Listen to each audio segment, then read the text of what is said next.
بسم الله الرحمن الرحيم.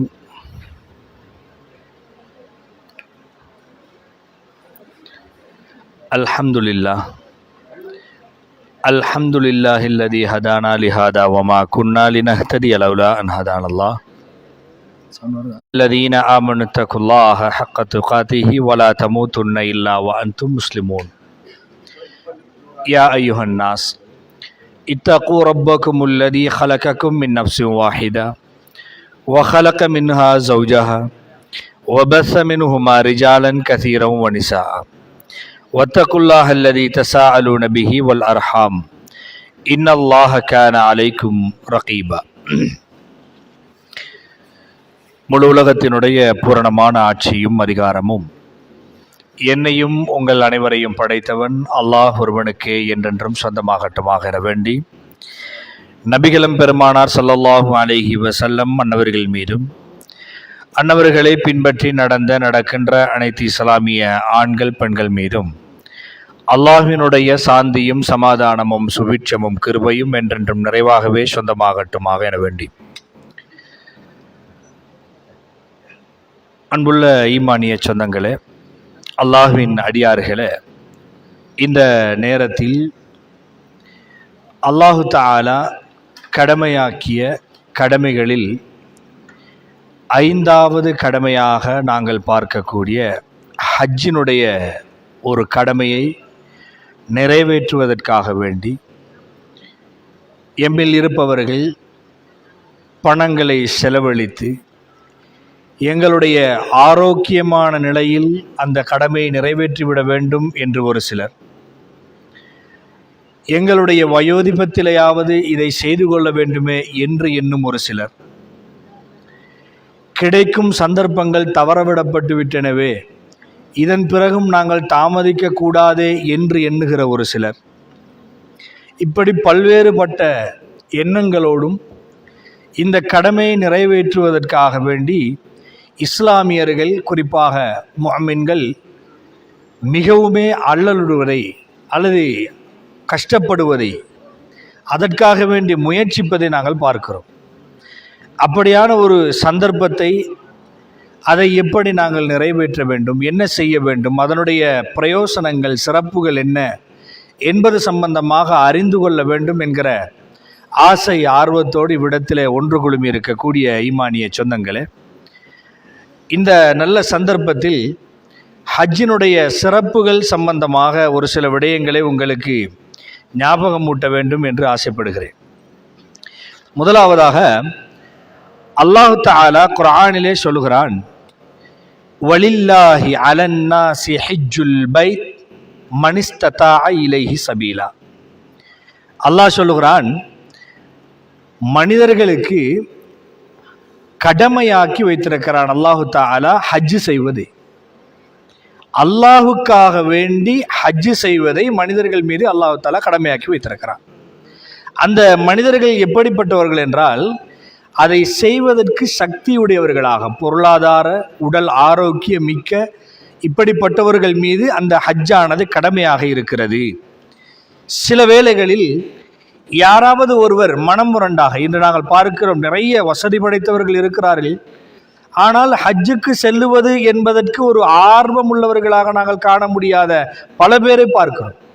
ஒரு சிலருடைய வார்த்தைகள் எப்படி இருக்கின்றன என்றால், இப்பதானே, இன்னும் நாள் இருக்குது, பிறகு பார்த்து கொள்வோம், அதுக்கிடையில் ஒரு சில காரியங்கள் இருக்குது, அதை முடிச்சிடணும் என்று அந்த கடமை, அல்லாஹ் எனக்கு கடமையாக்கி இருக்கிறானே என்பதை தாண்டி உலகத்தோடு சங்கமிக்கிற நிறைய விடயங்களின் பால் தங்களுடைய சிந்தனைகளை செலுத்தி இந்த ஒரு இபாதத்தில் பொடுபோக்கு செய்கிற நிறைய பேரை எங்களுடைய சமுதாயத்தில் நாங்கள் பார்க்கிறோம். அன்புள்ள ஈமானிய சொந்தங்களே, அப்படியான சமூகத்துக்கு மத்தியில் அல்லாஹு தஆலா சொல்லுகிற இந்த வார்த்தையை பாருங்கள், வமன் கஃபர். இதை யாராவது செய்யாமல் விட்டு விடுவார்களாக இருந்தால், மறுத்து விடுவார்களாக இருந்தால், அதை புறக்கணிப்பார்களாக இருந்தால், ஃபஇன்னல்லாஹ கனியுன் அனில் ஆலமீன். இந்த உலகத்தார்கள் இதை செய்யணும் என்ற எந்த தேவையும் அல்லாஹ்வுக்கு கிடையாது. ஹஜ்ஜு செய்யுங்க, இது கடமை, உங்களுக்கு அதுக்குரிய சக்தி இருந்தால் நீங்கள் செஞ்சாகணும், கடமை என்று அல்லாஹ் சொல்லிட்டான். இதுக்கு மேல நான் செய்ய மாட்டேன்னு ஒருத்தர் சொல்லுவீங்களா இருந்தால் அல்லாஹுக்கும் அதுக்கும் எந்த தேவையும் கிடையாது. நீங்க செஞ்சால்தான் அல்லாஹ்வாக இருப்பான் என்கிற அர்த்தம் கிடையாது. மாற்றமாக உங்கள் மீது சுமத்தப்பட்டிருக்கிற ஒரு கடமை, அல்லாஹ் உங்களுக்கு தந்திருக்கிற வசதி வாய்ப்புகளை, அல்லாஹ் உங்களுக்கு தந்திருக்கிற உடல் ஆரோக்கியத்தை, அல்லாஹ் என் மீது கடமையாக்கிய இந்த ஹஜ்ஜினுடைய கடமையை நிறைவேற்ற வேண்டுமே என்கிற ஒரு ஆர்வம், ஆசைதான். அதை நாங்கள் மனமும் செய்ய வேண்டும். நபிகள் பெருமானார் ஸல்லல்லாஹு அலைஹி வஸல்லம் அவர்கள் சொல்லுகிற செய்தியை பார்க்கிறோம்.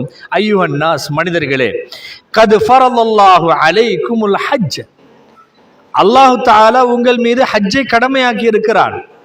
ஹஜ்ஜை கடமையாக்கி இருக்கிறான் என்று மாத்திரம் சொல்லாமல் ரசூலுல்லாஹ் தொடர்ந்து சொன்னார்கள், என்ன தெரியுமா? ஃபஹஜ்ஜு, நீங்க ஹஜ் செய்யுங்க. ஹஜ் கடமை, நீங்க ஹஜ் செய்யுங்க என்றால் ஹஜ்ஜின் பக்கம் போங்க. ஹஜ் செய்யணும். நீங்க ஹஜ்ஜுக்காக வேண்டி நீங்கள் நேரம் ஒதுக்க வேண்டும், அதற்கான முயற்சி இருக்க வேண்டும் என்பதை நபிகள் பெருமானார் ஸல்லல்லாஹு அலைஹி வஸல்லம் அவர்கள் சொல்லுவதை பார்க்கிறோம். அதே நேரத்தில் அல்லாஹ் தஆலா சொல்லுகிறான், வஅதிம்முல் ஹஜ்ஜ வல் உம்ரத லில்லாஹ். இப்ப ஹஜ் செய்யணும் என்ற எண்ணம் இருக்குதா? அப்படி இருக்கிறவர்கள் உம்ரா செய்ய வேண்டும் என்ற எண்ணம் இருக்கிறதா?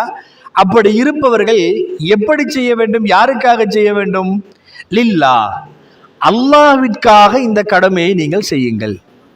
நீங்க செய்யலங்கிறதுனால அல்லாஹ்வுக்கு தேவை கிடையாது. ஆனால் நீங்கள் செய்யும் காரியம் அல்லாஹ்வுக்காக இருக்கும். நாங்கள் லட்சக்கணக்கில் செலவழிச்சு போறோம்.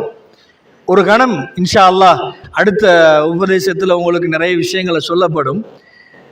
ஹஜ்ஜினுடைய கடமையில் இதுல பழைய ஹஜ்ஜுக்கு போனவங்களும் இருக்கலாம். ஹஜ்ஜில் நம்ம என்ன செய்ய போறோம்ன்றத ஒரு கணம் யோசிச்சு பாருங்க. ஒரு சதுர பில்டிங், அதை சுத்துறது, அதுபோல முக்கியமா ஹஜ்ஜினுடைய கடமை ஸ்டார்ட் ஆயிட்டால் நாங்க போனதோட அந்த உம்ராவை செய்யறதுக்கு இந்த பில்டிங்கும் அடுத்தது 2 மலைக்கு இடையில நடக்கிறது.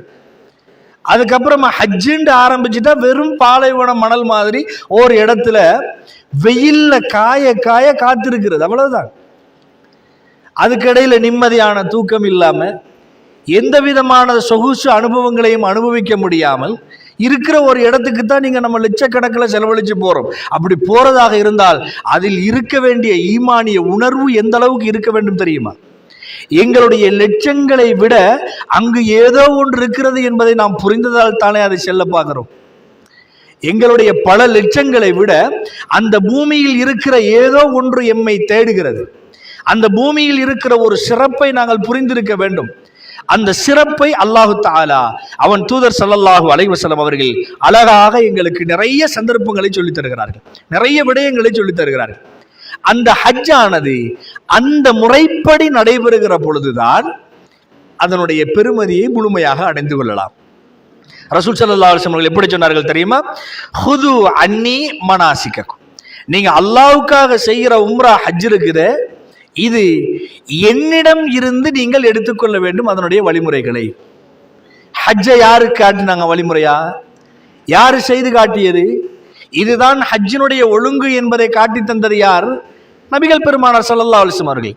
அதனால தான் சொன்னாங்க, ஹுது அன்னி மனாசிகக்கும், என்னுடைய கிரியைகளை நான் என்ன செய்தேனோ அது அப்படியே என்னட்ட இருந்து நீங்க எடுத்துக்கொள்ளுங்க. ரசூல் ஸல்லல்லாஹு அலைஹி வஸல்லம் அவர்களிடமிருந்து எடுத்துக்கொள்ளுகிற பொழுதுதான் அந்த ஹஜ்ஜை சரியான முறையில் நிறைவேற்றக்கூடிய ஒரு பக்குவத்தை எம்மால் அடைந்து கொள்ள முடியும். அந்த ஹஜ்ஜினுடைய முழுமையான பிரயோசனத்தை எம்மால் அடைந்து கொள்ள முடியும். அதனால தான் அல்லாஹ் தஆலா குர்ஆன்ல சொல்லுகிற ஒரு வசனத்தையும் நான் இவ்விடத்தில் ஞாபகப்படுத்த வேண்டும். அல்லாஹ் சொல்லுகிறான், குல் அதீஉல்லாஹ வ அதீஉர் ரசூல், அல்லாஹ்வுக்கும் கட்டுப்படுங்கள், ரசூலுக்கும் கட்டுப்படுங்கள் என்று சொல்லுகிற இந்த வசனத்தில் அல்லாஹ் தஆலா சொல்லுகிறான், வ இன் துதீஉ, அந்த தூதருக்கு நீங்கள் கட்டுப்பட்டால் தஹ்தது, நீங்க நேர்வழி அடைஞ்சிட்டீங்க. உங்களுக்கு நேர்வழி வேண்டும் என்றால் அந்த நேர்வழியை தூதரை பின்பற்றுவதில் கண்டுகொள்ளுங்கள். நீங்க அவரை பின்பற்றினாலே நேர்வழி கிடைச்சிடும், வேற எங்கேயும் போக தேவையில்லை. அல்லாஹ் அழகாக சொல்லி தருகிறான், அல்லாஹ்வுக்கு கட்டுப்படுங்கள், ரசூலுக்கு கட்டுப்படுங்கள். அல்லாஹ்வினுடைய வேத வரிகளையே தன் வாழ்க்கையாய் கொண்டிருந்த அந்த ரசூலுக்கு நீங்கள் கட்டுப்பட்டால் தஹ்தது, நீங்கள் நேர்வழி அடைந்து விட்டீர்கள். ஆனா நீங்க இதை செய்யல என்றால் சொல்றது மட்டும்தான் நபிக்கு கடமை என்பதையும் அல்லாஹு தாலா சேர்த்து எங்களுக்கு சொல்லித் தருவதை பார்க்கிறோம். அன்புள்ள ஈமானிய சொந்தங்களே, அதே போல நாங்கள் பார்க்கிறோம், இந்த ஹஜ்ஜினுடைய முதலாவது ஆரம்பமாக நாங்கள் புரிந்து கொள்ள வேண்டிய ஒரு பகுதியை பாருங்கள். இப்ராஹிம் நபி அலைஹிஸ்ஸலாத்து வஸ்ஸலாம் அவர்களினுடைய மார்க்கத்தை பின்பற்றுமாறு தான் அல்லாஹ்வினுடைய கட்டளையே இருக்கிறது. நபி ஸல்லல்லாஹு அலைஹி வஸல்லம் அவர்களுக்கு அப்படித்தான் அல்லாஹ் தஆலா சொல்லுகிறான். அந்த இப்ராஹிம் நபி அலைஹிஸ்ஸலாத்து வஸ்ஸலாம் அவர்களுடைய ஒரு தியாகத்தை பெருமிதம் அடையும் வண்ணம் அல்லது அந்த ஒரு தியாகத்தை நினைவு கூறும் வண்ணம் தான் இந்த ஹஜ்ஜு கடமை முழு உலக மக்களுக்குமே கடமையாக்கப்பட்டிருக்கிறது என்று சொல்வதில் மிக இல்லை. ஏன் தெரியுமா? இப்ராஹிம் நபி அலைஹிஸ்ஸலாத்து வஸ்ஸலாம் அவர்கள் அல்லாஹ்விடம் ஒரு பிரார்த்தனை புரிகிறார்கள். அல்லாஹ் தஆலா சூரா இப்ராஹிமிலே அதை ஞாபகப்படுத்துகிறான். ரப்பனா இன்னி அஸ்கந்து மின் துர்ரியதி பிவாதின் கைர தி ஸரா இந்த பைத்திகல் முஹர்ரம். இப்ராஹிம் நபி அலைஹிஸ்ஸலாத்து வஸ்ஸலாம் அவர்கள் அல்லாஹ்விடம் பிரார்த்தனை புரிந்தார்கள். ரப்பனா, இறைவா, இன்னி அஸ்கந்து மின் துர்ரியதி, என்னுடைய சந்ததிகளை, தன்னுடைய குழந்தையையும் தன்னுடைய மனைவியையும் நான் இந்த இடத்தில் குடியமர்த்துகிறேன். அந்த இடம் மக்கள் சஞ்சாரம் உள்ள இடம் அல்ல. அந்த இடம் எப்படிப்பட்ட இடம் தெரியுமா? யோசிச்சு பாருங்க. பாலைவன பூமி, மக்கள் நடமாட்டம் இல்லாத ஒரு இடம். அந்த இடத்தில் அல்லாஹ்வின் கட்டளையின் பேரில் இப்ராஹிம் நபி அலைஹிஸ்ஸலாத்து வஸ்ஸலாம் அவர்கள் தன்னுடைய பச்சிலம் பாலகனையும் மனைவியையும் விட்டு செல்கிறார்கள்.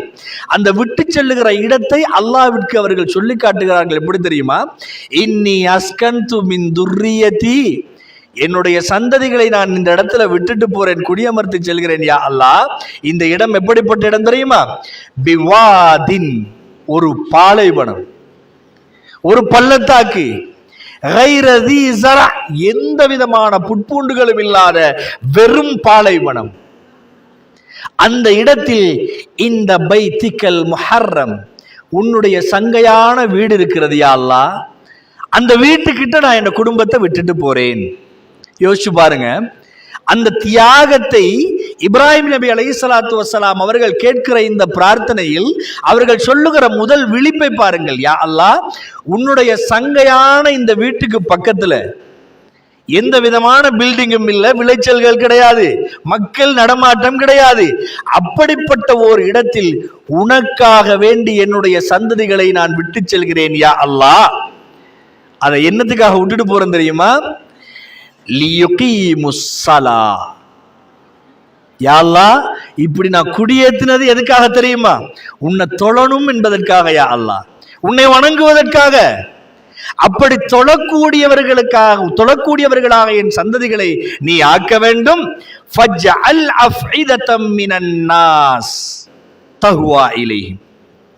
தொடர்ந்து சொல்றாங்க, இவங்க தொழணும், அதே நேரத்தில் யா அல்லாஹ் ஃபஜ்அல் அஃஇததம் மினன் நாஸ், மனிதர்களுடைய உள்ளங்களை இவர்களை கவரும் வண்ணம், இவங்களை நாடி வரக்கூடிய வண்ணம் ஒரு ஏற்பாட்டை செஞ்சிரியா அல்லாஹ் என்று அல்லாஹ்விடம் துணை அடைத்தார்கள், பிரார்த்தனை புரிந்தார்கள். யோசித்து பாருங்கள். இன்று நபி இப்ராஹிம் அலைஹிஸ்ஸலாத்து வஸ்ஸலாம் அவர்கள் இல்லை. ஆனால் அவர்கள் கேட்ட அந்த பிரார்த்தனையின் நிமித்தம் தொழுகையை நிலைநாட்டவும் அந்த இடத்திற்கு நாங்கள் தரிசிப்பதற்காக வேண்டியும் பல லட்சங்களை செலவு செய்து நாங்கள் செல்கிறோம் என்றால் அதற்கு முன்மாதிரியாக இருந்தவர் ஒரே தந்தை ஆதம் நபி இப்ராஹிம் நபி அலைஹிஸ்ஸலாத்து வஸ்ஸலாம் அவர்கள். அன்புள்ள ஈமானிய சொந்தங்களே, அல்லாஹ்வின் அடியார்களே, அது போன்று பாருங்கள், அல்லாஹ் தஆலா இன்னும் சொல்லுகிறான், ஃபீஹி ஆயாத், அங்க நிறைய அத்தாட்சிகள் இருக்குது. நிறைய, நீங்க யோசிக்க முடியாது, அவ்வளவு அத்தாட்சிகள் இருக்கிறது. குறிப்பாக அல்லாஹ் சொல்லுகிறான், மகாமு இப்ராஹிம், மகாம் இப்ராஹிம் என்கிற ஒரு இடமும் அங்கதான் இருக்கு. இப்ராஹிம் நபி அலைஹிஸ்ஸலாத்து வஸ்ஸலாம் அவர்கள் இந்த புனர் நிர்மாணம் செய்த அந்த இடம், தன்னுடைய மகனை துணைக்கழைத்து தொழுகையாளிகளுக்காக வேண்டி அமைக்கப்பட்ட அந்த புனர் நிர்மாணம் செய்யப்பட்ட கஅபத்துல்லாவை தரிசிப்பதற்காக நாங்கள் செல்கிறோம்.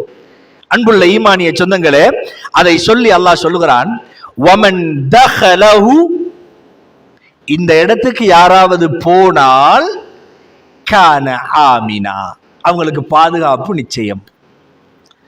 வேற எங்கேயும் அல்லாஹ் அந்த உத்தரவாதம் தரல. உனக்கு பாதுகாப்பு வேணுமா? இந்த உலகத்தில் இருக்கிற கஷ்டங்களில், நஷ்டங்களில், எதிரிகளின் சூழ்ச்சிகளில், அல்லது தஜ்ஜாலினுடைய பிரச்சனை என்ற வையுங்களே, எந்த பிரச்சனைக்கு உனக்கு பாதுகாப்பு வேணும்? இந்த பூமிக்கு போ, இந்த இடத்துக்கு போ. அதை புரிந்து கொள்ள, அதை தொழுகையை நிலைநாட்ட நின்று புனர் நிர்மாணம் செய்த அந்த மகாம் இப்ராஹிம் என்கிற இடமும் அங்கதான் இருக்குது. இவ்வளவு அத்தாட்சிகள் நிறைந்த ஒரு இடத்தில் குறிப்பிட்ட ஒரு இடத்தை அல்லாஹு தஆலா அடையாளப்படுத்தி சொல்கிறான், பாதுகாப்பு நிறைந்த பூமி.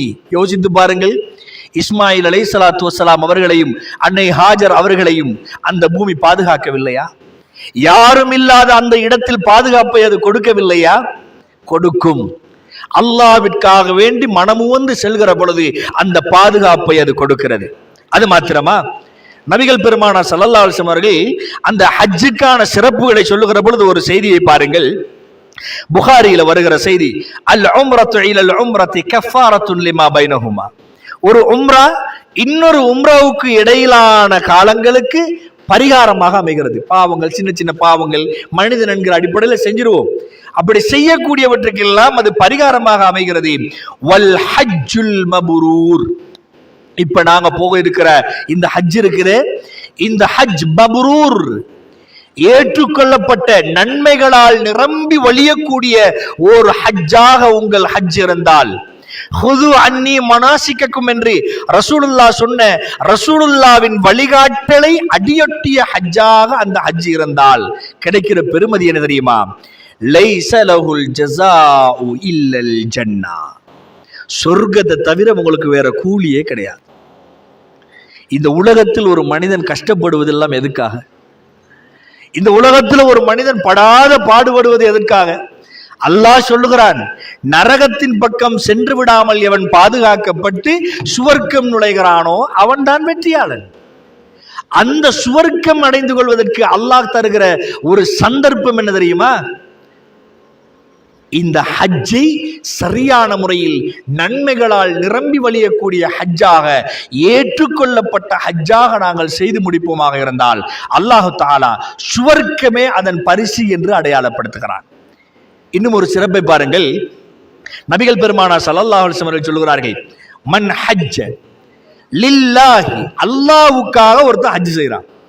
யாராவது ஒருத்தர் அல்லாஹ்விற்காக ஹஜ் செய்து ஃபலம் யர்ஃபுஸ் வலம் யஃப்ஸுக், அங்க பாவங்கள் செய்யாம மோசமான காரியங்களில் ஈடுபடாமல் யார் ஒருவர் அங்கே அப்படியான முறையில் அல்லாஹ்விற்காக இந்த ஹஜ்ஜை நிறைவேற்றுவாரோ, பாவமே இருக்கக்கூடாது, பிழை செஞ்சிருக்க கூடாது, தவறுகள் இல்லாமல் அழகிய முறையில் ரசூலுல்லாஹ் காட்டிய அமைப்பில் இந்த ஹஜ்ஜை சரியாக செய்கிறான், நன்மைகளை நிறைய செய்கிறான், திக்ருகளோடு, அல் குர்ஆன் முரத்தல்களோடு, தௌபாக்களோடு, இஸ்திக்பாறுகளோடு ரசூலுல்லாஹ் காட்டிய ஒவ்வொரு இடங்களையும் மனமு வந்து அல்லாஹ்விற்காக வேண்டி அதனுடைய இடத்தை தரிசித்து அவன் சரியான முறையில் இதை செய்து முடிப்பானாக இருந்தால் அல்லாஹ் தஆலா, அல்லாஹ்வினுடைய தூதர் ஸல்லல்லாஹு அலைஹி வஸல்லம் சொல்றாங்க, அந்த முறையில் இந்த ஹஜ்ஜை முடிச்சுட்டு அவன் திரும்புறான், பாவங்கள் இல்லாம மோசமான பழக்க வழக்கங்கள் இல்லாம வர்றானா இருந்தால் அவனுக்கான பெருமதி என்ன தெரியுமா?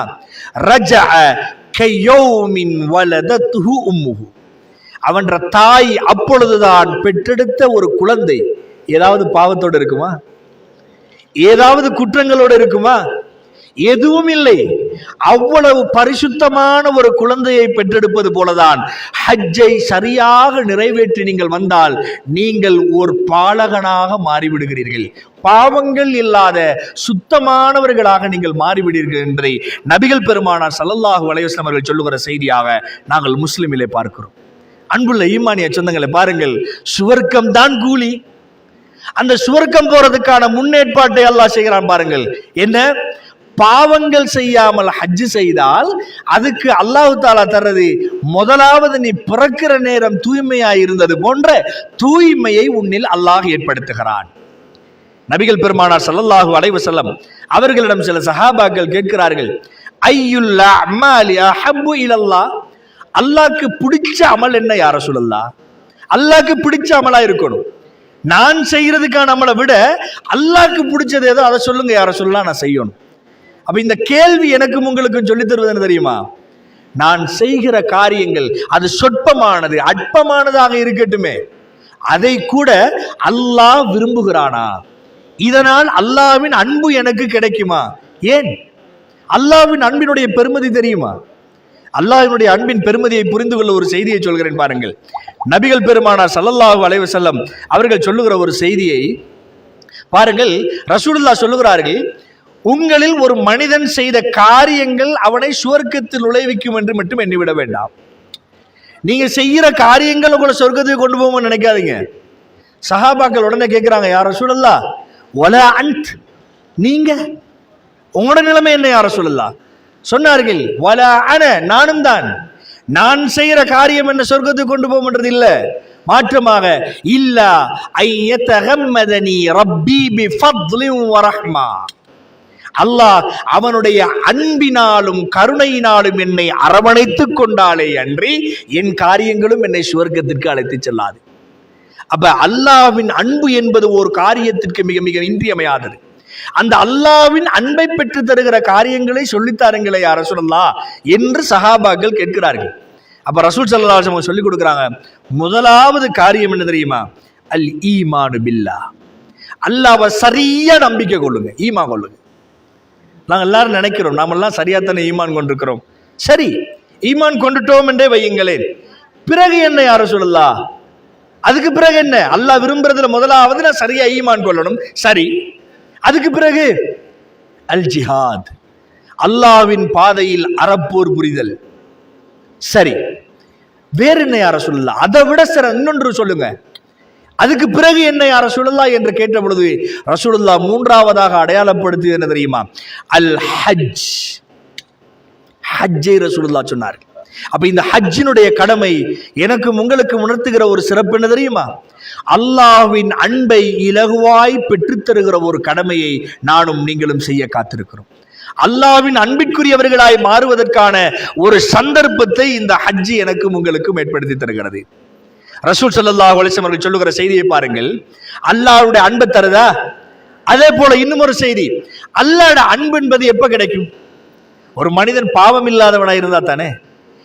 தவறுகள் செய்யாமல் அல்லது செய்த தப்பிற்கு தவறுகளுக்காக வேண்டி அல்லாஹ்விடம் தௌபா செய்திருக்க வேண்டும். அப்படி செய்தால் அவனை அல்லாஹ் விரும்புவான். ஒருத்தர் தௌபா செய்யறான்டா அவன் அல்லாஹ் நேசிப்பான். ரசூல் ஸல்லல்லாஹு அலைஹி வஸல்லம் சொல்லுகிறார்கள் பாருங்கள், தாபிஉ பைனல் ஹஜ் வல் உம்ரா, ஹஜ்ஜையும் உம்ராவையும் நீங்க தொடர்ந்து செய்யுங்க. ஹஜ்ஜையும் உம்ராவையும் செஞ்சு வாங்க. ஃபஇன்னஹுமா, இது ரெண்டும் என்ன செய்யும் தெரியுமா? யன்ஃபியானில் ஃபக்ர வஸ்ஸுனூப், உங்கள் பாவங்களையும் போக்கும், உங்கள் ஏழ்மையை நீக்கும். உங்கள் ஏழ்மையை நீக்கும். நீங்க கஷ்டம் என்று உணர்றீங்களா? அந்த கஷ்டங்களை போக்கிடும். இந்த கஷ்டத்தை போக்குவது என்பதை இரண்டு விதமாக புரிந்து கொள்ள வேண்டும். ஒன்று, நிரப்பமான பொருளாதாரத்தையும் குறிக்கும், நிரப்பமான உள்ளத்தையும் குறிக்கும். ஈமானிய சொந்தங்களே, என்னிடம் பண வசதிகள் இல்லை, பொருளாதார வசதிகள் இல்லை, ஆனால் இருப்பதை போதுமாக்கி கொண்டு இறைவனுக்காய் என்னை கட்டுப்படுத்தி வாழுகிற ஒரு தன்மையை அல்லாஹ் ஏற்படுத்துவான். அப்படியான ஒரு நிலைமையை அது ஏற்படுத்தும். அல்லது செல்வம் இருந்தால் செல்வத்தின் மூலமாக செழிப்பையும் அல்லாஹ் தஆலா தருவான். நபிகள் பெருமானார் ஸல்லல்லாஹு அலைஹி வஸல்லம் சொன்னாங்க, சரியாக இதை செய்து விடுவோமாக இருந்தால் பாவங்கள் மன்னிக்கப்படுகின்றது ஒன்று, ஏழ்மை நீக்கப்படுகிறது மற்றொன்று என்று நபிகள் பெருமானார் ஸல்லல்லாஹு அலைஹி வஸல்லம் சொல்லிவிட்டு ஒரு உவமானம் சொன்னார்கள். என்ன உவமானம் தெரியுமா? கமா யன்ஃபில் கீரு ஹபஸல் ஹதீத் வஸ்ஸஹபி வல் ஃபில்லா, தங்கம் வெள்ளி இரும்புகளை நெருப்பில் சூடாக்குகிற பொழுது அது எப்படி அதுல இருக்கிற தன்மைகளை இழகச் செய்து இல்லாமலாக்கி விடுமோ, மாற்றி விடுமோ, அதில் இருக்கிற கரைகளை அழுக்குகளை நீக்கி விடுமோ, அது போன்று ஒரு மனிதனில் இருக்கிற பாவங்களை நீக்கும், ஒரு மனிதனில் இருக்கிற ஏழ்மையை போக்கும். எவ்வளவு ஒரு சிறப்பை பாருங்கள். எது? இந்த ஹஜ்ஜி எனக்கும் உங்களுக்கும் தர்ற பெருமதி. இந்த ஹஜ்ஜு தர்ற பெருமதி பாவத்தை போக்கி ஏழ்மையை நீக்கி விடுகிறது. அன்புள்ள ஈமானிய சொந்தங்களே, தாய்மார்களே, அதே போன்று ரசூலுல்லாஹி ஸல்லல்லாஹு அலைஹி வஸல்லம் தொடர்ந்து சொல்றாங்க என்ன தெரியுமா? வலைஸலில் ஹஜ்ஜில் மப்ரூர், ஏற்றுக்கொள்ளப்பட்ட நன்மைகளால் நிரம்பி வழிகிற ஹஜ்ஜுக்கு சவாபுன் தூனல் ஜன்னா, சொர்க்கத்தை தவிர வேற கூலி கிடையாது. சொர்க்கம் தான் கூலி, வேற எதுவும் கிடையாது. பயப்படாது. சொர்க்கத்தை நாடி பயணிக்க போகிற ஒரு பயணம் என்று இந்த நபிமொழிகள் எனக்கும் உங்களுக்கும் சொல்லித் தருவதை நாங்கள் பார்க்கிறோம். இன்னும் ஒன்று தெரியுமா? அம்ர் இப்னுல் ஆஸ் ரலியல்லாஹு அன்ஹு அவர்கள் மரணப்படுக்கையில் இருக்கிறார்கள். அப்படி மரணப்படுக்கையில் இருக்கிற பொழுது அவர்கள் விம்மி விம்மி அழ ஆரம்பிக்கிறார்கள். தன்னுடைய முகத்தை சுவற்றின் பக்கம் திருப்பி கடுமையாக அழுகிறார்கள். இந்த அழுகைக்கு காரணம் கேட்கப்படுகிறது. இதுக்கிடையில நல்லா புரிஞ்சுக்கொள்ளணும், அம்ர் இப்னுல் ஆஸ் ரலியல்லாஹு அவங்க யார் தெரியுமா? சொர்க்கத்தை கொண்டு நன்மாராயம் கூறப்பட்ட ஒரு நபித்தோழர். சொர்க்கத்தை கொண்டு நன்மாராயம் கூறப்பட்டவர்னா அவருக்கு சொர்க்கம் சரி, அவருக்கு எழுதப்பட்டாச்சு சொர்க்கம். ரசூலுல்லாஹ் சொல்லியும் போட்டாங்க உங்களுக்கு சொர்க்கம் என்று. அப்படிப்பட்ட நபித்தோழர் மரணப்படுக்கையில் இருந்து அழுறார். இந்த அழுகைக்கு காரணம் கேட்கப்பட்ட பொழுது மகனுக்கு அந்த அம்ர் இப்னுல் ஆஸ் ரலியல்லாஹு அன்ஹு அவங்க விளங்கப்படுத்துறாங்க. நான் ஏன் அழுறேன் தெரியுமா? ஒரு சில காரணங்களை சொன்னாங்க. நான் இஸ்லாத்திற்கு வருவதற்கு முன்னர் மரணித்திருந்தால் என்னுடைய நிலைமை மோசமாக இருந்திருக்கும். அல்லாஹ் என்னை அதுல இருந்து பாதுகாத்தான், பாதுகாத்து இந்த இஸ்லாத்துக்கு வர வச்சான். நான் இஸ்லாத்துக்கு வர முன்னுக்கு ரசூலுல்லாஹ்ட்ட ஒரு நிபந்தனை வச்சேன். என்ன நிபந்தனை தெரியுமா? நான் ரசூலுல்லாஹ்ட்ட கேட்டேன், யா ரசூலல்லாஹ் நான் இஸ்லாத்துக்கு வருவேன், ஆனா ஒரு கண்டிஷன், நான் இஸ்லாத்துக்கு வந்தால் என்னுடைய பாவங்கள் எல்லாம் மன்னிக்கப்படணும், அதுக்கு நீங்க உத்தரவாதமா என்று கேட்டார்கள். கேட்ட பொழுது நபிகள் பெருமானார் ஸல்லல்லாஹு அலைஹி வஸல்லம் சொல்லிக் கொடுக்கிறார்கள், அமா அலிம்த அன்னல் இஸ்லாம யஹ்திமு மா கான கப்ல. உங்களுக்கு தெரியாதா இஸ்லாம் அதுக்கு முன்னுக்குள்ள எல்லா பாவத்தையும் தூளாக்கிரும்ன்றது உங்களுக்கு தெரியாதா? எல்லா பிரச்சனைகளையும் இல்லாமல் ஆக்கிரும் தெரியாதா? மீண்டும் சொன்னார்கள், வ அன்னல் ஹிஜ்ரத தஹ்தமு மா கான கப்ல, வ அன்னல் ஹிஜ்ரத தஹ்திமு மா கான கப்ல. ஹிஜ்ரத் என்பது அதுக்கு முன்னுக்குள்ள எல்லா பாவங்களையும் போக்கிரும்ன்றது உங்களுக்கு தெரியாதா? மூன்றாவதாக சொன்னார்கள், வ அன்னல் ஹஜ், ஹஜ் என்பது யஹ்திமு மா கான கப்ல, அதுக்கு முன்னுக்குள்ள எல்லா பாவங்களையும் போக்கிவிடும் என்று உங்களுக்கு தெரியாதா? புரிந்து கொள்ள சொல்கிறேன். அம்ர் இப்னுல் ஆஸ் ரலியல்லாஹு அன்ஹு அவர்களுக்கு ரசூல் ஸல்லல்லாஹு அலைஹி வஸல்லம் அவர்கள் சொல்லிக் கொடுக்கிற இந்த உபதேசத்தை பாருங்கள். ஒவ்வொரு பாவங்கள் மன்னிக்கப்படுவதை நிபந்தனையாக வைத்த பொழுது ரசூலுல்லாஹ் கேட்கிறாங்க, அம்ரே உங்களுக்கு தெரியாதா இஸ்லாம் வந்தாலே அதுக்கு முன்னுக்குள்ள பாவம் எல்லாம் மன்னிக்கப்பட்டுடும், ஹிஜ்ரத்து போனால் அதுக்கு முன்னுக்குள்ளது எல்லாம் இல்லாம போயிடும், நீங்க ஹஜ் செஞ்சால் அதுக்கு முன்னுக்குள்ள எல்லா குற்றங்களும் மன்னிக்கப்பட்டு விடும் என்று உங்களுக்கு தெரியாதா என்று நபி ஸல்லல்லாஹு அலைஹி வஸல்லம் அவர்கள் அம்ர் இப்னுல் ஆஸ் ரலியல்லாஹு அன்ஹு அவர்களை சொல்லிக் கொடுக்கிறாங்க. இவங்களோட வரலாறு அப்படியே தொடர்கிறது. அதன் பிறகு அவர் சொல்லுகிறார், என்னுடைய இடம் எப்படி இருக்கும் என்று தெரியல என்று நான் அழுறேன், எனக்காக வேண்டி மண்ணறையில் அடக்கப்பட்டதன் பிறகு துஆ செய்யுங்கள் என்கிற ஒரு செய்தியை சொல்கிறார்கள். இங்க சொல்லப்பட வேண்டிய முக்கியமான விடயம் என்ன தெரியுமா? ஹஜ் என்பது அதற்கு முன்னிருக்கிற சகல பாவங்களையும் மன்னித்து விடுகிறது. பாவங்களை எல்லாம் மன்னித்து தூய்மையானவனாக மாற்றுகிற ஒரு பணியை செய்கிறது இந்த ஹஜ் என்பதை நானும் நீங்களும் புரிந்து கொள்ள வேண்டும். அதே போன்று பாருங்கள், இன்னும் ஒரு சிறப்பை பாருங்கள். நபிகள் பெருமானார் ஸல்லல்லாஹு அலைஹி வஸல்லம் அவர்கள் சொல்லுகிற செய்தியை நசாயி, அஹ்மது, இப்னு ஹுஸைமா, இப்னு ஹிப்பான் போன்ற ஹதீஸ் கிரந்தங்கள்ல பார்க்கலாம். ரசூல் ஸல்லல்லாஹு அலைஹி வஸல்லம் சொல்லுகிறார்கள், வஃப்துல்லாஹி அஸ்ஸ வஜல்ல ஸலாஸா, அல்லாஹ்வினுடைய கூட்டத்தினர் 3 பேர் இருக்கிறாங்க. அல்லாஹ்வை சார்ந்தவர்கள், அல்லாஹ்வின் கூட்டத்தினர்கள் 3 பேர். இன்னும் ஒரு நபி மொழி சொல்கிறது, அல்லகாசி ஃபீ ஸபீலில்லாஹி அஸ்ஸ வஜல் வல் ஹாஜ் வல் முஅத்தமர். அல்லாஹ்வின் பாதையில் போராடுபவன், உம்ரா செய்பவன், ஹஜ் செய்பவன், இவர்கள் 3வரும் அல்லாஹ்வினுடைய படையணி. ஹஜ் செய்றவங்க யாரு? அல்லாஹ்வோட படை. ஹஜ்ஜுக்கு போற ஆண்கள் பெண்கள் எல்லோரும் அல்லாஹ்வின் படையினர், வேறு யாரும் அல்ல. வெளியில இருக்கிறவங்க கூட அல்லாஹ்க்கு எதிரி இருக்கலாம், அல்லாஹ்வை நம்பாதவன் இருக்கலாம், பாவி இருக்கலாம். ஆனால் ஹஜ்ஜுக்கு செல்பவன், உம்ராவிற்கு செல்பவன், அல்லாஹ்வின் பாதையில் போராடுகிற உண்மையான எண்ணத்தோடு போராடுகிறவர்கள் எல்லாம் யார் தெரியுமா? அல்லாஹ்வின் படையணி. இதில் இருக்கிற ஒவ்வொருவரும் அல்லாஹ்வின் படையணிகளாக இருக்கிறோம் என்று நான் சொல்லல, ரசூல் ஸல்லல்லாஹு அலைஹி வஸல்லம் சொல்றாங்க. அல்லாஹ்வின் படையணியில் உள்ளவர்களாக இருக்கிறோம் என்றால் யோசித்து பாருங்களேன். தொடர்ந்து ரசூலுல்லாஹ் சொல்லுகிறார்கள், வஃப்துல்லாஹ் தஆஹும், அந்த அல்லாஹ்வோட கூட்டத்தை அல்லாஹ் என்ன தெரியுமா செய்றான்? அவர்களை கூப்பிட்டான், அழைத்தான். ஃபஅஜாபுஹு, நீங்க போங்கன்னு அல்லாஹ் சொன்னான், ஹஜ்ஜுக்கு வாங்கன்னு அல்லாஹ் சொன்னான்.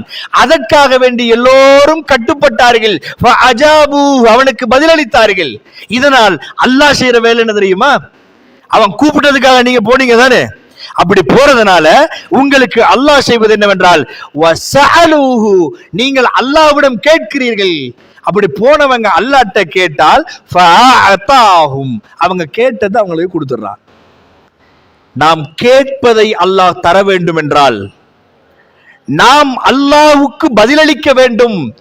பதில் அளிப்பவர்கள் தான் ஹாஜிகள் என்பதை இந்த நபிமொழி எனக்கும் உங்களுக்கும் சொல்லித் தருவதை பார்க்கிறோம். அன்புள்ள தாய்மார்களே, சகோதரிகளே, ஒரு விடயம் தெரியுமா? பெண்களுக்கு ஜிஹாது கடமையா என்று நபிகள் பெருமானார் ஸல்லல்லாஹு அலைஹி வஸல்லம் வினவிய பொழுது ரசூல் ஸல்லல்லாஹு அலைஹி வஸல்லம் பெண்களுக்கான ஜிஹாதை எதை வைத்து அடையாளப்படுத்தினார்கள் தெரியுமா? ஹஜ்ஜை தான் ரசூல் ஸல்லல்லாஹு அலைஹி வஸல்லம் சொன்னார்கள். ஹஜ் தான் அவர்கள் செய்கிற ஜிஹாத் என்று சொன்னார்கள். அந்த அளவுக்கு பெண்களுக்கு அந்த ஜிஹாதினுடைய கூலியையும் சேர்த்து கொடுக்கிற ஒரு கடமை இந்த ஹஜ்ஜினுடைய கடமை என்பதை மறந்துவிடக் கூடாது. அன்புள்ள ஈமானிய சொந்தங்களே, அல்லாஹ்வினுடைய அடியார்களே, அது போன்று பாருங்கள், அல்லாஹ் தஆலா குர்ஆனிலே ஒரு செய்தியை சொல்கிறான். சூரா பக்ராவிலே 197வது வசனம். இந்த பாவங்கள் எல்லாம் மன்னிக்கப்பட வேண்டும் என்கிற எண்ணத்தோடு நாங்கள் அல்லாஹ்வினுடைய இடம் காபத்துல்லாவுக்கு நாங்கள் செல்கிறோம் அல்லவா? அப்படி செல்லுகிற பொழுது அல்லாஹ் சொல்றான், இந்த ஹஜ்ஜ செய்யறதுக்கு எப்பவுமே போக இயலாது. அல் ஹஜ் அஷ்ஹுரும் மஅலூமாத், ஒரு குறிப்பிட்ட மாதங்கள் தான். அந்த மாதங்கள்ல தான் நீங்க போயாகணும். அப்படி போனா அது அல்லாஹ் எப்படி சொல்றான் பாருங்க. ஃபமன் ஃபரலா ஃபீஹின்னல் ஹஜ், யாருக்கெல்லாம் ஹஜ் செய்ய கடமை இருக்கிறதோ, யாருக்கெல்லாம் ஹஜ் செய்கிற கடமை இருக்கிறதோ அவர்கள் ஃபலா ரஃபஸ வலா ஃபுசூக வலா ஜிதால், அங்க தர்க்கம் செய்ய வேண்டாம், வீண் பேச்சுக்கள் பேச வேண்டாம், மோசமான பேச்சுக்கள் பேச வேண்டாம், அல்லது பாவமான காரியங்களில் ஈடுபட வேண்டாம். பாவமான காரியங்களில் ஈடுபடாமல், வீண் தர்க்கங்களில் ஈடுபடாமல் அந்த ஹஜ்ஜை நீங்கள் செய்து கொள்ள வேண்டும்.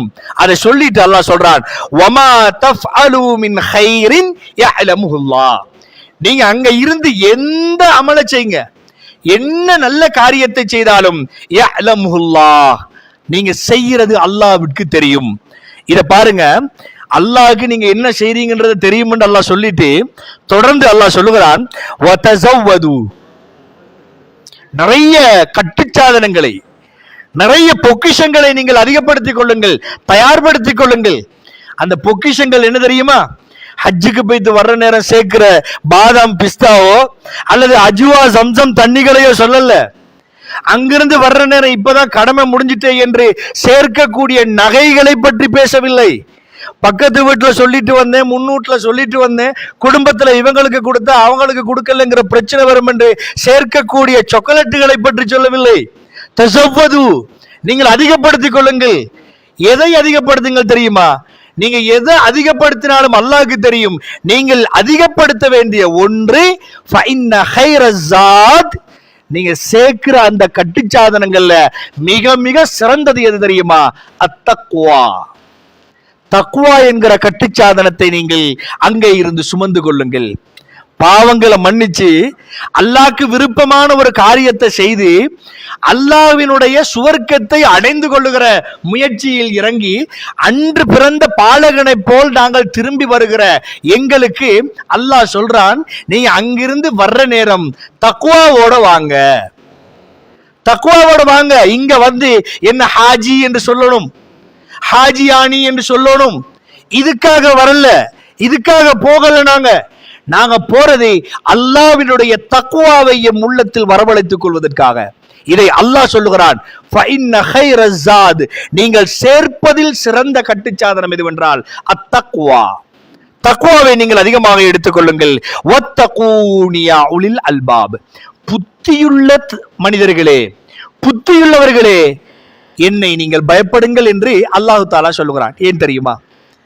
நாங்கள் செய்கிற காரியங்கள் இருக்கிறது, என்ன காரியங்களை செய்தாலும் அந்த காரியத்தை அல்லாஹ் ஏற்றுக்கொள்ள வேண்டும் என்றால் எம்மிடம் தக்வா இல்லை என்றால் ஏற்றுக்கொள்ளப்பட மாட்டார். தக்வா மிக முக்கியம். தக்வா இல்லாத பொழுது அந்த காரியத்தை அல்லாஹ் ஏற்றுக்கொள்ள மாட்டான். அப்துல்லாஹ் இப்னு உமர் ரலியல்லாஹு அன்ஹு அவர்கள் மரணப்படுக்கையில் இருக்கிற ஒரு சந்தர்ப்பத்தில் நடந்த ஒரு செய்தி. அவர்கள் இருக்கிறார்கள், ஒரு யாசகர், ஒரு வழிப்போக்கர் வந்து ஹதியா கேட்கிறார். எங்கட பாஷையில சொல்றதுன்னா பிச்சை கேட்கிறார். கேட்கிற நேரம் தன் மகன்கிட்ட சொல்றார், அவருக்கு ஒரு தீனாரை அல்லது ஒரு திர்கத்தை கொடுங்களுங்கிறார். இப்னு உமர் அலி அவங்களுடைய மகனார் ஒரு திர்கத்தை அல்லது ஒரு தீனாரை கொடுக்கிறார்கள். கொடுத்து விட்டு தந்தைக்காக பிரார்த்திக்கிறார்கள், யா அல்லாஹ், என்னுடைய தந்தையிடமிருந்து இந்த தர்மத்தை அல்லாஹ் ஏற்றுக்கொள்வானாக என்று பிரார்த்தனை புரிந்தார்கள். இதை கேட்டவுடன் அப்துல்லா இப்னு உமர் ரலியல்லாஹு அவர்கள் சொன்ன பதில் என்ன தெரியுமா? மகனை அழைத்து சொன்னார்கள், நான் இதுவரை காலமும் தொழுத தொழுகையில் ஒரே ஒரு சுஜூதை அல்லாஹ் ஏற்றுக்கொண்டான் என்று அறிந்தால், நான் கொடுத்த தர்மங்களில் ஒரே ஒரு தீனாரை அல்லது திருகத்தை அல்லாஹ் ஏற்றுக்கொண்டான் என்பதை நான் அறிந்தால் நான் மரணிக்க தயார். யாரு? சுவர்க்கத்திற்குரிய தோழர்களில் ஒருவர், ஷைத்தான் விரண்டோடுகிற ஒருவரை பார்த்து ஷைத்தான் விரண்டோடுவான் என்று ரசூலுல்லாஹ் சொன்ன உமர் இப்னு கத்தாப் ரலியல்லாஹு அவர்களுடைய மகன் அப்துல்லா இப்னு உமர் ரலியல்லாஹு அவர்கள் சொல்லுகிறார்கள், என்னுடைய ஒரே ஒரு சுஜூத், மற்றதெல்லாம் இல்ல, ஒரு சுஜூத், ஒரு திர்கம் அல்லது தீனார் நான் கொடுத்ததை அல்லாஹ் ஏற்றுக்கொள்வான் என்பதை எனக்கு தெரிந்தால் நான் மௌத்தாக தயார். ஏன் தெரியுமா? அல்லாஹ் குர்ஆனில் சொல்கிறான், இன்னமா யதகப்பலுல்லாஹு மினல் முத்தகீன். அல்லாஹ் காரியங்களை ஏற்றுக்கொள்வதெல்லாம் தக்வாதாரிகளிடமிருந்துதான். அல்லாஹ் உபதேசம் செய்கிறான், ஹஜ்ஜுக்கு போய் வருகிற நேரத்தில் நீங்கள் கொண்டு வர வேண்டிய கட்டுச்சாதனம் என்ன தெரியுமா? தக்வா என்கிற ஒன்றோடு திரும்பி வந்து விடுங்கள். நீங்கள் அங்கிருந்து வர்ற நேரம் பாவம் இல்லாம தான் வாரீங்க. சொர்க்கம் வாஜிபானவர்களாக வருகிறீர்கள், அன்று பிறந்த பாலகனாய் வருகிறீர்கள், அல்லாஹ்வின் அன்போடு வருகிறீர்கள். ஆனால் நீங்கள் கொண்டு வர வேண்டும் தக்வாவை. அதோடு வந்தீங்கன்றா இதுக்கு பிறகுள்ள காலமும் நல்லபடியாக நடக்கும். இல்லை என்றால் மீண்டும் பிறப்பதற்காக வேண்டி நாங்கள் போக வேண்டிய ஒரு தேவை இருக்கிறது. அன்புள்ள ஈமானிய சொந்தங்களே, அல்லாஹ்வினுடைய அடியார்களே, அதே போன்று பாருங்கள், அல்லாஹ் தஆலா குர்ஆனில் சொல்லுகிற இன்னும் ஒரு வசனத்தை பாருங்கள். அல்லாஹ் சொல்லுகிறான் சூரா ஆல இம்ரான் 96வது வசனத்திலே, இன்ன அவ்வல பைத்தின் உதிஅ லின்னாஸ், இந்த பூமியில் முதலாவதாக மக்களுக்காக வைக்கப்பட்ட ஒரு வீடு எது தெரியுமா? ஒரு இடம் எது தெரியுமா? அது லில்லதி பிபக்கா, மக்காவில் இருக்கிற அந்த வீடுதான். இப்ராஹிம் நபி அலைஹிஸ்ஸலாத்து வஸ்ஸலாம் அவர்கள் தன்னுடைய மகன் இஸ்மாயில் அலைஹிஸ்ஸலாம் அவர்களோடு சேர்ந்து புனர் நிர்மாணம் செய்தார்களே, இந்த கஅபத்துல்லா முதலாவது ஆலயம், முதலாவது வீடு, இந்த பூமியில் வைக்கப்பட்ட முதல் வீடு யாருக்காக? மனிதர்களுக்காக, முஃமின்களுக்காக அல்ல, முஸ்லிம்களுக்காக அல்ல, அல்லாஹ்வுக்கு மட்டும் பயப்பட்டு வாழ்பவர்களுக்காக என்று சொல்லல, முழு மனிதர்களுக்குமாக உருவாக்கப்பட்ட ஒரு இடம், முதல் வீடு அதுதான். அல்லாஹ் சொல்றான். அதை சொல்லிட்டு அவருடைய பெருமையை சொல்றான். என்ன தெரியுமா? அந்த வீடானது முபாரக், முபாரக்கன், பரக்கத்து பொருந்திய ஒரு இடம். பாவங்கள் மன்னிக்கப்பட வேண்டும் என்றால் ஒட்டுமொத்தமாக இல்லாம போகுது. சொர்க்கம் தான் என்றால் துரு சொர்க்கம். அல்லாஹ்வின் அன்பென்றால் டைரக்ட் அன்பு. எதிலையும் பஞ்சம் கிடையாது. சாப்பாட்டில் பரக்கத், பாதுகாப்பு நிறைந்த பூமி. அப்படிப்பட்ட ஒரு பரக்கத்தை நான் அந்த பூமியில் வைத்திருக்கிறேன். அந்த பூமியை முதலாவதாக மக்காவில் நான் நிறுவி இருக்கிறேன் என்பதையும் அல்லாஹ் தஆலா சொல்லிட்டு சொல்றான் திரும்பி, வஹுதல் லில் ஆலமீன், உலகத்தார்களுக்கெல்லாம் அது நேர்வழி காட்டும் என்பதையும் அல்லாஹ் சொல்லுகிறான். நேர்வழி என்பதை அறிந்து கொள்ளுவதற்காக நாம் பயணிக்க வேண்டிய ஒரு இடமாக அல்லாஹ் அடையாளப்படுத்துகிறான் கஅபத்துல்லாவை. ஹஜ்ஜிற்காக நாம் செல்லுகிற இந்த இடம் இருக்கிறது, உம்ராவிற்காக செல்லுகிற அந்த இடம் இருக்கிறது, அங்கதான் நேர்வழியை அல்லாஹ் வைத்திருப்பதாக அல்லாஹ் தஆலா திருமறையிலே சொல்லி காண்பிக்கிறான். அன்புள்ள ஈமானியர்களே, ஒரு கணம் யோசித்து பாருங்களேன். நாம் ஆரம்பத்திலேயே சொன்னோமே, அந்த பூமி முழு உலக மக்களுக்கும் நேர்வழி காட்டுவதற்காக இந்த பூமியிலே முதலாவதாக நிறுவப்பட்ட ஒரு இடத்தை சுமந்த ஒரு பூமி. அப்படிப்பட்ட அந்த பூமியை அல்லாஹ் அகிலத்தார்களுக்கான நேர்வழியாக சொல்லித் தருகிறான் என்றால், அன்புள்ளவர்களே, அந்த நேர்வழியை நோக்கி பயணிக்க வேண்டிய கடப்பாடு எனக்கும் உங்கள் ஒவ்வொருவருக்கும் இருக்கிறது என்பதை நானும் நீங்களும் புரிந்து கொள்ள வேண்டும். அதே போன்று அந்த பூமியில் இன்னும் ஒரு சிறப்பு இருக்கிறது. என்ன தெரியுமா? அந்த சிறப்பையும் நான் சொல்லியவனாக முடிவுக்கு வருகிறேன் இன்ஷா அல்லாஹ். அடுத்த உபதேசம் உங்களுக்கு தொடரும். இன்னும் ஒரு சிறப்பு இருக்கிறது. நிறைய சிறப்புகள் சொல்லலாம். சுருக்கமாக நான் ஒரு சிறப்பை மாத்திரம் இவ்விடத்தில் ஞாபகப்படுத்துகிறேன். முழு உலக மக்களும் பெருமையாக கொண்டாட வேண்டிய ஒரு நினைவாக, ஒரு நாளாக, ஒரு யூதனினால் உமர் இப்னு கத்தாப் ரலியல்லாஹு அவர்களுக்கு சொல்லிக் கொடுக்கப்பட்ட ஒரு தினம். என்ன தினம் தெரியுமா? ஒரு யூதனால் உமர் இப்னு கத்தாப் ரலியல்லாஹு அவர்களுக்கு சொல்லிக் கொடுக்கப்பட்ட ஒரு தினம். ஆனால் அதை உமர் அலி அவர்கள் அறிந்திருந்தார்கள், அந்த நாளின் பெருமதியை புரிந்திருந்தார்கள். அந்த யூதன் சொல்லுகிறான், உமரே, உங்களுக்கு ஒரு நாள் இருக்குது, அந்த நாள் மட்டும் எங்களுக்கு இருக்குமாக இருந்தால் அந்த நாளை நாங்கள் பெருநாளாக எடுத்திருப்போம். முடிஞ்சு போனது, மார்க்கத்துக்கான முழுமைப்படுத்தப்பட்ட ஒரு நாள். அந்த நாள் உங்களோடு இருக்கிறது. நீங்கள் ஓதிக்கொண்டிருக்கிற வசனம் என்ன வசனம் தெரியுமா? அல்யௌம் அக்மல்து லக்கும் தீனக்கும் வ அத்மம்து அலைக்கும் நிஅமதி வ ரதீது லக்குமுல் இஸ்லாம தீனா. அல்லாஹ் சொல்லுகிறானே, அல்யௌம் அக்மல்து லக்கும் தீனக்கும், உங்கள் மார்க்கத்தை நான் நிரப்பமாக்கி விட்டேன். அங்க திருப்பி எந்த விதமான இடைச்சொற்களும் இருக்க முடியாது. மார்க்கம் பூர்த்தி, அதுக்குள்ள வேற எதையும் போட வேணாம். நல்லதா இருந்தாலும் போடாதீங்க, போட முடியாது. போடணுமா இருந்தால் அங்கிருக்கிற ஒரு நலவை வெளியேற்ற வேண்டும். வெளியேற்றுவதற்கு அதிகாரம் நமக்கு கிடையாது. அப்படிப்பட்ட பூர்த்தியாக்கப்பட்ட மார்க்கத்தை அல்லாஹ் சொல்லுகிறான், அல்யௌம், இன்றோடு நான் நிரப்பம் செய்து விட்டேன். வ அத்மம்து அலைக்கும் நிஅமதி, என்னுடைய அருட்கொடைகளை எல்லாம் பூர்த்தி செய்து விட்டேன். அதுக்கு பிறகு ஒரு நிரப்பம் கிடையாது. அப்படிப்பட்ட நிரப்பம் செய்த ஒரு நாள். அது மாத்திரமின்றி வரதீது லக்குமுல் இஸ்லாம தீனா, நான் உங்களிடமிருந்து மார்க்கம் என்றால் அது இஸ்லாம் தான் என்பதை ஏற்றுக்கொண்டிருக்கிறேன். அதுதான் மார்க்கம், அதை தவிர்த்து வேறு எதுக்கும் போக வேண்டாம் என்பதை நான் சொல்லுகிறேன் என்று சொல்லக்கூடிய இந்த திருமறை வசனம் இருக்கிறது. இதை ஒரு யூதன் உமர் இப்னு கத்தாப் உங்களுக்கு சொல்றான், இவ்வளவு முக்கியமான ஒரு வசனம் இருக்குது, இதை நீங்க பெருநாளா கொண்டாட வேண்டிய ஒரு வசனமே என்று. அந்த நேரத்தில் உமர் இப்னு கத்தாப் அவங்க சொல்றாங்க, என்ன தெரியுமா? உன்னை விட அது எங்க இறங்குச்சு, யாருக்கு இறங்குச்சு, எப்ப இறங்குச்சு என்பது எனக்கு தெரியும் என்று உமர் இப்னு கத்தாப் ரலியல்லாஹு அவர்கள் சொல்லுகிறார்கள் என்றால் அந்த வசனத்தின் பெருமதி புரிகிறதா? மார்க்கத்தின் முழுமைத்தன்மையை முழு மனித சமுதாயத்திற்கும் பறைசாற்றிய ஓர் இடம் அந்த அரஃபா என்கிற இடம். ஹஜ்ஜு ஹஜ்ஜு என்று போறோமே, அந்த ஹஜ்ஜை ரசூலுல்லாஹ் அடையாளப்படுத்தியது அல் ஹஜ்ஜு அரஃபா என்கிற இடம்தான். அந்த இடம்தான், அந்த இடத்தில் கேட்கப்படுகிற பிரார்த்தனை எந்த விதமான சிக்கல்களும் இன்றி அல்லாஹ் ஏற்றுக்கொள்கிறான் என்று சொல்லப்படக்கூடிய ஒரு முக்கியமான ஒரு பிரார்த்தனை நிறைந்த ஒரு இடம் அந்த பூமி, அந்த அரஃபா இடம். அந்த இடத்திற்கு நாங்கள் எல்லோரும் செல்ல இருக்கிறோம். கற்பனை பண்ண வேண்டாம், முதலாவதாக செல்பவர்கள் அங்க இன்னென்ன இடங்கள் எல்லாம் இருக்கும் என்று. வெறும் முற்றம், வெறும் தரை, வெறும் பாலைவனம், வெயிலின் சூடுகளோடு ஆங்காங்கே கட்டப்பட்ட சில அதாவது என்ன சொல்ற ஹைமாக்கள், கூடாரங்கள் மாத்திரம்தான் இருக்கும். சில நேரங்களில் கூடாரங்கள் கூட இருக்க மாட்டாது. வெயிலில் காய்ந்து கொண்டிருக்க வேண்டும். காலை முதல் மாலை வரை, சூரியன் மறைகிற வரைக்கும் அவ்விடத்தில் இருக்க வேண்டும். இருந்து அல்லாஹ்வை தியானிக்க வேண்டும். நான் சிரமத்தை சொல்லுகிறேன் என்று என்ன வேண்டாம். அந்த சிரமத்தின் கூலி என்ன தெரியுமா? ஆயிஷா ரலியல்லாஹு அன்ஹா அவர்கள் நடந்த ஒரு செயலை நான் இவ்விடத்தில் ஞாபகப்படுத்த வேண்டும். புகாரியிலே வருகிறது.